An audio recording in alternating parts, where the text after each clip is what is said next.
Donc, on va passer maintenant à la partie nettoyage et désinfection. Alors ici, ce qu'il faut savoir, c'est qu'il y a 4 grands principes de nettoyage. On va toujours nettoyer du plus propre au plus sale, mais ça, c'est pas l'hygiène hospitalière qui le dit. Ça, je veux dire, c'est un peu de bon sens. Je reprends toujours l'exemple, mais vous n'allez pas nettoyer vos WC et après nettoyer votre évier. Il y a toujours un ordre logique à avoir. On va toujours garder le côté sale et le côté propre séparés. Encore une fois, je prends l'exemple du linge, vous n'allez pas mélanger du linge sale et du linge propre, il faut toujours bien séparer. Nettoyer du haut vers le bas et utiliser du matériel neuf ou désinfecté quand on change de chambre ou d'activité. Donc c'est important d'avoir des torchons, des lavettes, des mops en suffisance pour pouvoir changer entre chaque chambre et de pouvoir désinfecter son balai, sa raclette ou entre chaque chambre aussi. Alors, le nettoyage, la désinfection. Donc, pourquoi on vous parle de ça? Parce que pour l'entretien de vos locaux, de vos surfaces, de vos pièces, il est important de nettoyer et de désinfecter. Donc, nettoyer, c'est éliminer de la saleté. Et désinfecter, on va tuer les micro-organismes. Donc, ça va être... donc, à partir de ce moment-là, pardon, on va devoir utiliser un désinfectant approprié. Donc, il faut savoir qu'il y a des produits qui sont 2 en 1, qui vont être nettoyants, détergents et désinfectants. Et si jamais ils ne sont pas 2 en 1, vous devez d'abord procéder à un nettoyage, puis passer à l'eau et ensuite désinfecter. Donc, il y a vraiment cet ordre à suivre. D'accord? Donc, je prends l'exemple de la javel. La javel est désinfectante. Ce n'est pas du tout un nettoyant. Donc là, s'il y a vraiment un conseil qu'on peut vous donner, l'entretien est à intensifier dans toute votre institution. Ça va être vraiment des tâches qui vont être très lourdes.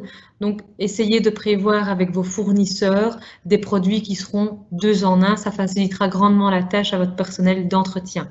Parce que sinon, c'est faire 3 fois le travail. Donc, nettoyer, passer à l'eau et désinfecter. Alors, vos produits, donc, vous devez donc savoir s'ils sont nettoyants, désinfectants, s'ils sont les deux, mais aussi vous devez savoir s'il y a un effet virucide et s'ils conviennent pour le Covid-19. Là, encore une fois, retournez vers vos fournisseurs, ils sont en mesure de vous donner toutes les propriétés des produits que vous utilisez. Donc, la durée de conservation aussi. Donc, quand vous préparez des solutions à base de javel, il y a une durée de conservation et notamment pour la javel, c'est 24 heures. Pour les autres produits, pareil. Parfois, vous allez prévoir du produit dans des flacons, dans des sprays désinfectants, dans des styles de spray, là, pardon. Ben, là aussi, quand vous avez réalisé une préparation, toujours voir la durée de conservation, sinon après, vous n'allez plus être efficace. Donc, respecter les temps de contact aussi, c'est pour le temps nécessaire pour que le produit agisse contre le Covid-19. Souvent, on va vous dire que quand vous procédez avec un produit désinfectant, ben là, vous devez laisser sécher à l'air libre et laisser la surface humide. Comme ça a le temps de bien agir et de bien fonctionner. Donc, comme je vous encore une fois, donc respecter les instructions du fabricant et notamment en termes de dilution. Donc, il y a des calculs pour diluer. Donc, c'est important de bien respecter ces dilutions parce que sinon, vous ne serez pas efficace lors de votre entretien. Donc ici, petit conseil, ne jamais mélanger du savon et du chlore dans le même seau et ne jamais dissoudre du chlore dans de l'eau bouillante. D'accord ?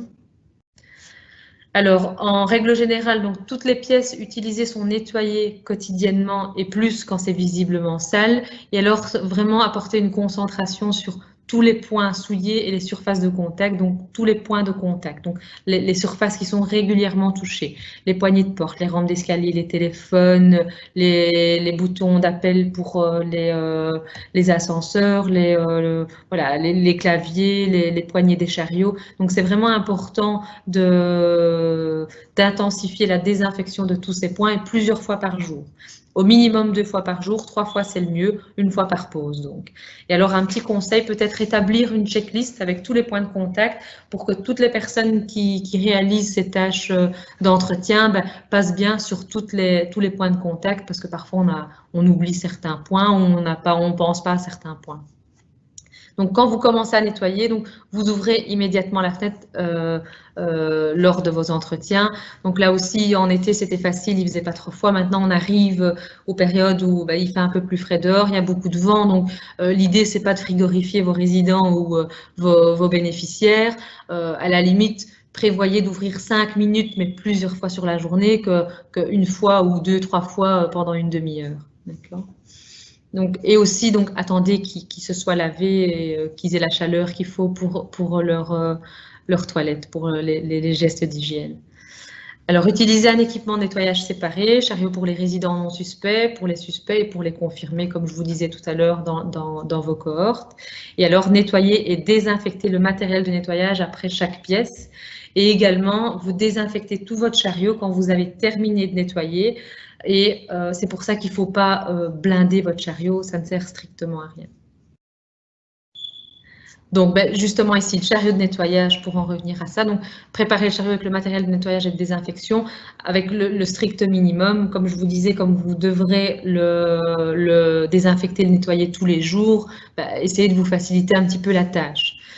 Séparer le matériel propre, on va le mettre au-dessus, le matériel sale en bas, donc tous vos chiffons, vos loques et tout ça, donc ça va être mis en bas. Donc ici, on vous dit donc prenez un seau pour l'eau claire, un seau pour l'eau avec le détergent et un seau pour la solution chlorée si vous utilisez des produits qui sont nettoyants et d'autres produits qui sont désinfectants. Plusieurs chiffons par chambre et un seau pour pouvoir collecter tous vos chiffons sales et de la solution hydroalcoolique parce que le personnel d'entretien aussi doit veiller à une bonne hygiène des mains. Donc, petit conseil, si vous utilisez plusieurs seaux, ayez des codes couleurs pour l'ensemble de votre institution, ça peut fortement aider votre personnel.